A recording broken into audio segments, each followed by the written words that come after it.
Neighbor kept treating my driveway like free parking, so I taught him a $300 lesson, by user Gotanks 972. Okay, so this is a bit long but I need to get it off my chest. I live in a small cul-de-sac, nothing fancy, just your average neighborhood. My driveway fits 2 cars, mine and my husband's, perfectly fine. For the most part everyone here minds their own business. Except my neighbor, let's just call him Jack. For whatever reason, he thinks my driveway is like extra parking for his family/friends. First time it happened I thought it was a mistake. His brother's car was in there, he said it'd just be a section. A week later it was some friend of his dropping something off. I didn't love it, but I figured whatever, not worth making it awkward. But it kept happening. I'd come home from work, I'm a nurse, so some days I'm wiped out, and there's a random car blocking me. One night I literally had to park halfway down the street and carry 5 bags of groceries because his buddy's truck was in my spot. Every time I said something, he'd do that half smile and go, "Oh yeah, sorry, they'll be gone soon." Like I'm the one being difficult. The final straw, I get home late Friday night after a 12-hour shift. Still in scrubs, starving, with takeout that's already getting cold in the passenger seat. And boom, giant white SUV just parked dead center in my driveway. Not even off to the side. Like, full on blocking me from even pulling in. I knock, no answer. I call Jack, he finally picks up, and super casual goes, "Oh yeah, that's my in-laws. They'll only be there a couple hours. Just park on the street, it's not a big deal." That was it for me. I called a tow truck. And yes, I checked before where I live, if someone blocks your private driveway, you're allowed to tow immediately. Tow guy showed up in 20 minutes, SUV was gone before I even finished half my fries. About an hour later, furious pounding on my door. Jack's beet red, his in-laws are yelling in the background, and he's going off about how I didn't have to take it that far. I just said, "You told me it wasn't a big deal, so I treated it like it wasn't a big deal." Then I closed the door. They had to pay almost $300 to get their car back. And funny enough, ever since then, my driveway has stayed crystal clear. Not even for just a section. Neighbors' aggressive dogs kept attacking mine, so I went full neighborhood tattletale, by user acrobatic concept 86. For context, I have 3 dogs. I'm super conscious of being a responsible owner. If they bark outside, they're brought in immediately and each one of them has been trained extensively in obedience. My neighbors also have 3 dogs. When they first moved in, they were shocked at how well trained mine were. I could tell it made them insecure because theirs were, and still are, out of control, reactive, and constantly barking. So when they would see me address mine they would tell me, "Don't do that, they're just being dogs and doing their job." Translation: they don't want to feel bad about their own dog's chaotic behavior. Now my yard is fenced in with a vinyl picket fence, $8,000.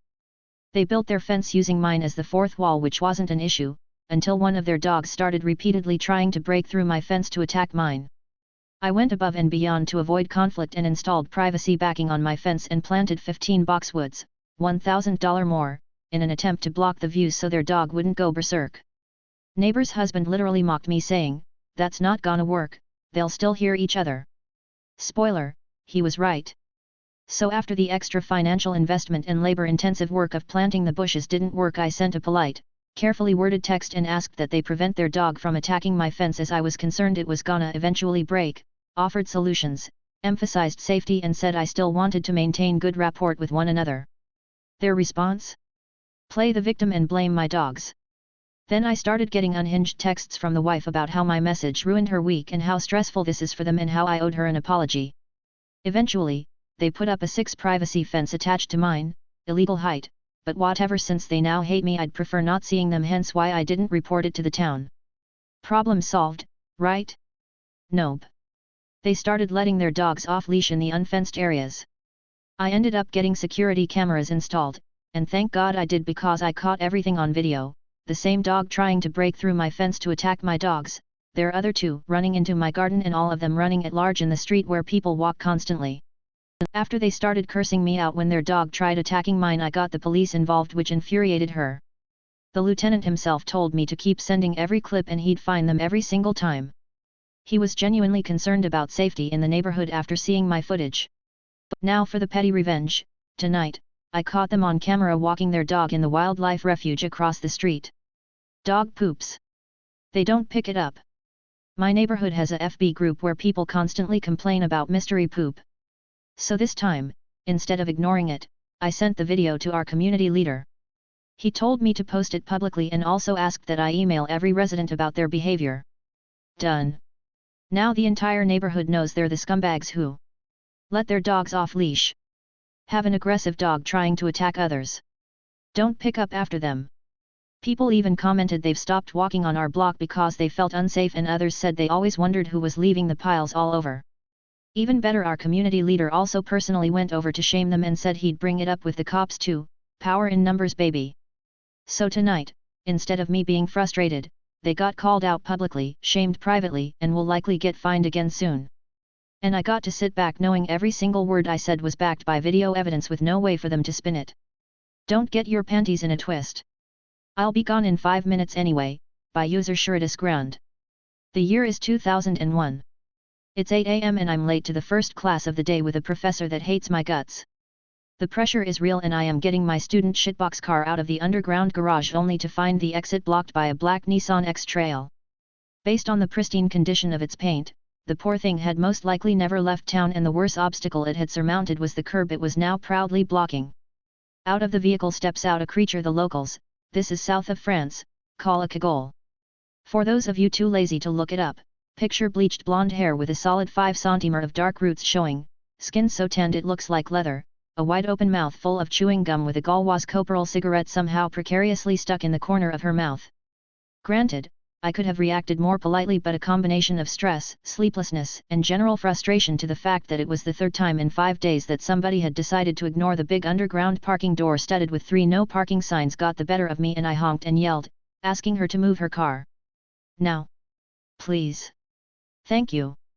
All I got in return was a finger and the scream, "Don't get your panties in a twist now, asshole. I'll be gone in 5 minutes anyway, so chill," before she disappeared in one of the nearby businesses. 5 minutes pass.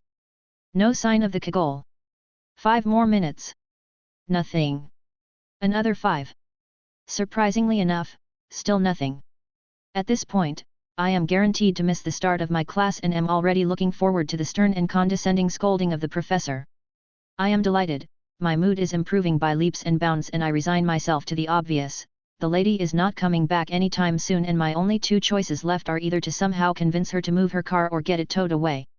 Since I had not been the most civil during first interaction with her, I decide to mend my way, enter the premises she disappeared in 15 minutes ago, and find her sitting cozily with a cup of coffee and another cigarette doing small talk. If looks could kill, I would have been reduced to atoms on the spot. She answered my question with a colorful "Fuck off, you little shit. Can't you see I'm working here? Piss off. I'll be done in half an hour anyway, so what are you complaining about? Get the fuck out of here." She actually did come out 30 minutes later and would have escaped the tow truck had it not been for her 4 fully deflated tires. So instead she spent 15 minutes working on her tan next to her car before the police removed it and gave her a ticket for illegal parking and another ticket for disorderly conduct and disrespect for the police force. It's never a good idea to swear and curse at cops. Also, to this day, I still wonder if she noticed the potato I squeezed in her exhaust pipe. Wanna park like an a-hole? Get trapped like an a-hole, by user no_employee 2238. I went to the mall yesterday to go to my local Barnes & Noble. This mall's Barnes & Noble parking area is like always full, but I found a cute little spot and I parked my happy ass car in it. Well, once I've finished spending a ridiculous amount of money on books I'll never read, I come back to my car only to find that a car had parked next to mine, driver's side, so fucking close a child would not be able to squeeze in there. I do the old crawl in through passenger side maneuver, very annoyed, and I'm like, well, that was fucking annoying, let me just leave, and then I realize. Why should this asshole get the pleasure of entering their car all happily when I did not? So I take a gamble, that the car on their driver's side will leave before them. I'm waiting outside, I shit you not even 2 minutes later someone's happy ass walks out of the Barnes & Noble, presumably with books they will never read. He gets into the car next to asshole's car and leaves. Happy not reading to you, my friend, I love you. I get back in my car and pull into the spot so close a child would not be able to fit through it. It took some effort to park that shitty. And I wait again, outside of course. About 15 minutes of Reddit scrolling later, someone's happy smug ass walks out of the Barnes & Noble and his smugness is instantly crushed when they realize, oh no, my car is so close to this car that a child could not fit through. I smile. I could do this all day. I watch him struggle to get from the passenger side seat to the driver's seat because, oh yeah, I forgot to mention. This guy is not skinny and he was tall, like at least 5'11". I am 5'2" and did the passenger to driver seat gymnastics in under half a minute. This guy struggled for like 3 minutes trying to get his legs to the other side. Once I see him almost done with his gymnastics, doesn't feel nice when it happens to you is all I'm thinking. I walk over to my car and get in and reverse out. I make sure to glance at him and smile, then give him the finger. He looks bewildered, already enraged about this 3 minutes of struggle. Why would I flip him off? A look of realization crosses his face. I like to think his dumb ass just realized that my car was on the other side before. Think before parking like an asshole. Edit, since a couple people asked, no, he was not in the line. He was over the line. This mall has the type of parking where every spot is like double lined, not sure how else to explain, but he was not in either set of lines, lol. Be a horrible entitled bit * age during the breakup? Enjoy paying for it, by user Citronsetud 99. I had a horrendous breakup with my ex-fiancé around 8 years back. Highlights of this breakup include: 1. I should pay her new deposit on an apartment that she couldn't afford and expected me to pay rent with the money from my new job overseas. 2. Demanding I take out loans and credit cards to fund her lifestyle after we broke up. 3. After we broke up, stormed into a family event and yelled about what a horrible partner I was and said I cheated on her. I didn't. 4. Had to get a restraining order after she followed me home from work. So after all of the above that happened, after 2 months I had moved overseas to a better job. However, I didn't have much savings as I had literally sold everything and packed a suitcase. The exchange rate was also 2.3 to 1. This meant that my money wouldn't go as far. I had to live off my very meager savings until my first paycheck. This meant I lived off noodles, oats, and bananas. I was quite hungry one evening and was desperately hungry. I opened Uber Eats to look for a small meal. While browsing, I realized that my ex's credit card was linked to the account. I wasn't sure why this was, so I ordered a really big pizza with all the sides, and guess what? It went through.